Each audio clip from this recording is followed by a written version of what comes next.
اور خداوند کی حفاظت کے بارے میں جب ہم نے بات کی تو میں یہاں مجھے آئی اسٹل ریمبر ان 2018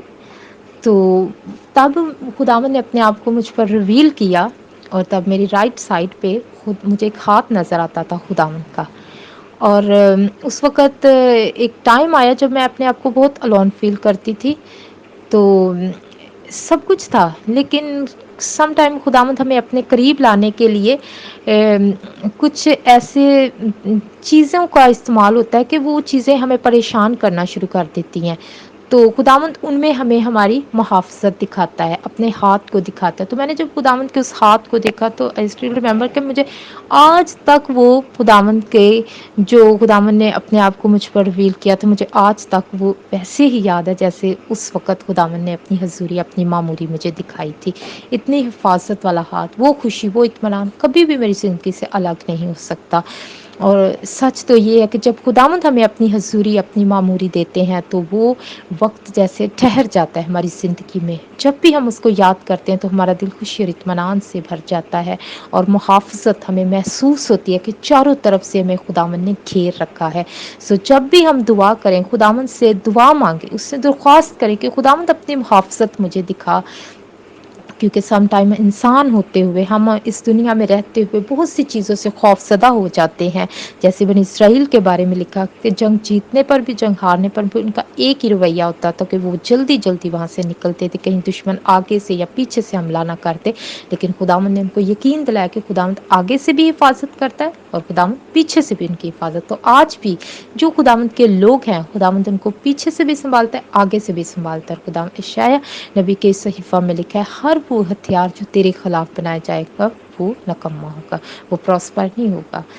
وہ ناکارہ ہو جائے گا۔ آمین۔ تو خداوند ہم سب کو اپنی حفاظت میں رکھے اور سب سے بڑھ کر اپنی محافظت ہمیں دکھائے، ہمارے دل میں یہ احساس بخشے کہ میں نے تجھے چاروں طرف سے گھیر رکھا ہے، کیونکہ خداوند کے کلام میں بھی لکھا ہے کہ خداوند سے ڈرنے والوں کے چوگرد اس کے فرشتے خیمہ زن ہوتے ہیں۔ آمین۔ تو جب ہم خداوند سے ڈرتے ہیں، ڈرنے کا مطلب یہ نہیں کہ ہم کانپتے رہیں، نہیں، جب ہم ان کے ڈر میں کہ ہمیں دیکھ رہے ہیں ہر اس چیز کو جو ہم خداوند کے کلام کے مطابق نہیں، یا خداوند اس چیز کو پسند نہیں کرتے، ہم اس سے ہاتھ روکتے ہیں، تو اس وقت ہم خداوند سے ڈر رہے ہوتے ہیں، اور خداوند اپنے دل ہی دل میں اس کو آنر کر رہے تھے کہ میرا خداوند مجھے دیکھ رہا ہے، اور وہ خدا جو ہمارا بنانے والا ہے، جب ہم اپنے بچوں کو دیکھتے ہیں کہ وہ کسی چیز کو کرنے لگے ہیں، کوئی چھوٹی سی غلطی، لیکن وہ اسے ہاتھ رکھتے ہیں، ہم کتنا اس کو اپریشیٹ کرتے ہیں، واہ واہ، یہ اس نے یہ کرنے لگا لیکن یہ بچہ اس نے نہیں کیا، تو ہم اس کی تعریف کرتے ہیں۔ اسی طرح خداوند خدا بھی آسمان پر ہے، لیکن جب ہم اس کے لوگ ہوتے، اس کے بیٹے بیٹیاں ہوتے ہوئے ان چیزوں سے اپنے آپ کو روکتے ہیں جو خداوند ناپسند کرتے ہیں، اور ان کے کلام کے مطابق، تو خداوند اس وقت ہمیں اپریشیٹ کرتے ہیں۔ اور یقین جو خداوند اور کلام مقدس میں لکھا ہے کہ جو خداوند کی عزت کرتے ہیں، خداوند ان کی عزت کرتا ہے، اور جب ہم خداوند کی عزت کرتے ہیں تو اس کا مطلب کہ جب ہمارے کوئی گھر میں آئے جس کی ہم عزت کرتے ہیں، اس کو ہم اچھی جگہ پر بیٹھاتے ہیں، اس کے لیے ہم کھانا بناتے ہیں، اس کو ہم کتنے اس کی مطلب اس کو سرو کرتے ہیں، ہر طور سے اس کے لیے ہم اچھے سے اچھا کرتے ہیں، کہتے ہیں کہ ہم اس کے لیے کر پائیں، کیونکہ ہم اس کی عزت کر رہے تھے۔ تو کلام خدا میں لکھا ہے جو خدا باپ کی عزت کرتے، خدا باپ ان کی عزت کرے گا۔ تو جب خداوند ہمیں آنر کریں گے تو وہ ہماری زندگی سے جڑی ہوئی ہر چیز کو باعث برکت کریں گے۔ آمین۔ اور ہر اس چیز کو جو ابلیس ہماری زندگیوں میں لا کر بگاڑ پیدا کرنا چاہتے، خداوند ان کو ہماری زندگیوں میں سے دور کریں گے، کیونکہ ہمارا خداوند ہمارا ہراول اور ہمارا خداوند ہمارا چنڈاول، آگے سے بھی حفاظت کرتا ہے اور پیچھے سے بھی حفاظت کرتا ہے۔ سو ہمیں پریشان ہونے کی ضرورت نہیں، ہمیں گھبرانے کی ضرورت نہیں، حالات کو دیکھ کر، مشکلات کو دیکھ کر،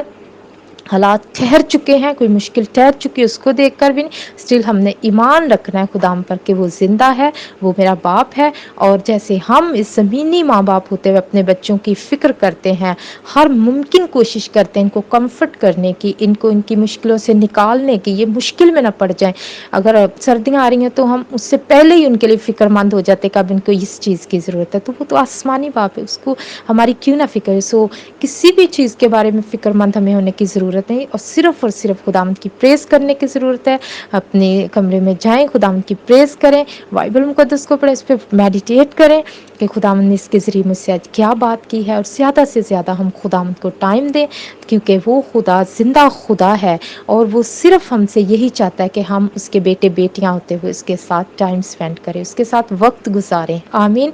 خداوند ہمارا خدا ہم سب کو اپنی محافظت دکھائے، ہمارے دل میں یہ احساس بخشے کہ اس نے ہمیں چاروں طرف سے گھیر رکھا ہے، اور کوئی بھی دشمن چاہے دور کا ہو چاہے نزدیک کا ہو، کچھ بھی نہیں ہمارے خلاف کر سکتا، جب خداوند سیناؤں کا یہوہ پرمیشور اسرائیل کا خدا ہمارے ساتھ ہے، اور وہ ہمارا خدا ہے، اور ہم اس کے بیٹے بیٹیاں ہیں، تو وہ ضرور ہمیں ہر اس زمین پر آنے والی مشکلوں پریشانیوں میں بھی سنبھال رکھے گا، سنبھالتا رہا ہے، سنبھال رہا ہے، اور سنبھالتا رہے گا۔ ان خداوند کے زندہ کلام کی پڑھے اور سنے جانے پر، اس کے بیان کیے جانے پر ہم سب کی سلامتی ہو۔ آمین۔